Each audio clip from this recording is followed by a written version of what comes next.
Tilapia মাছের ঝুরি ভাজা করার জন্য আমি একটা ফ্রাই প্যানে বড় একটা তেলাপিয়া মাছ দিয়েছি।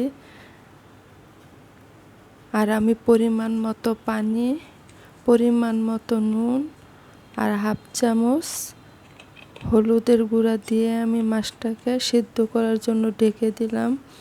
এখন আমি মাছটা একটু উল্টিয়ে দেব। আর এই মাছটা এত বড়, 1 কেজি ওজনেরও বেশি হবে। মাছটা আমি সিদ্ধ করে ফ্যানের বাতাসের নিচে ঠান্ডা করে এখন আমি কাটা বেছে নিব মাছটা, যাতে কোনো রকম কাটা না থাকে। এখন আমি পুরো মাছটা কাটা বেছে নিব। মাছটা আমার কাটা বাছা হয়ে গেছে। এখন আমি মাছটাকে রান্না করে নেব ঝুরি ঝুরি করে। এজন্য আমি একটা ফ্রাই প্যানে প্রায় 1 কাপের মতো তেল দিয়েছি আমি, আর 1 কাপ পেঁয়াজ কুচি দিয়েছি। দিয়ে আমি পেঁয়াজটা নরম করে ভেজে নেব।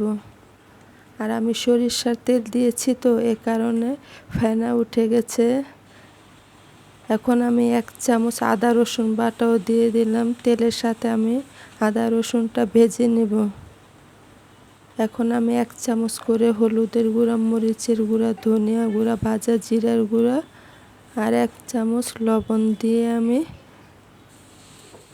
তেলের সাথে ভালো করে নেড়ে চেড়ে একটু পানি দিয়ে দিলাম, যাতে মশলাটা পুড়ে না যায়।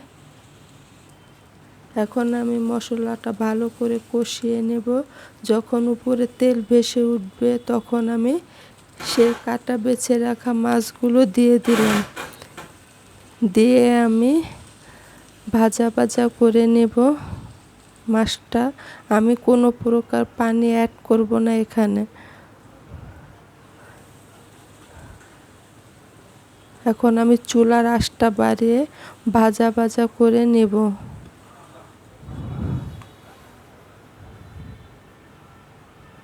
এখন আমি 5-6টা কাঁচামরিচ ফেলে দিয়েছি ঝালের জন্য। দিয়ে আবার আমি নেড়ে চেড়ে দিব। দিয়ে আমি নামানোর আগে একটু ধনিয়া পাতা কুচি ছড়িয়ে দেব। দিয়ে আমি আবার ভালো করে ভাজা ভাজা করে নেব। আর এই ঝুরি ভাজাটা এত মজার। আসসালামু আলাইকুম, কেমন আছেন সবাই? আশা করি সবাই ভালোই আছেন। এখন আমি ঝুরি ভাজাটা একটা লুক দেখিয়ে দিলাম।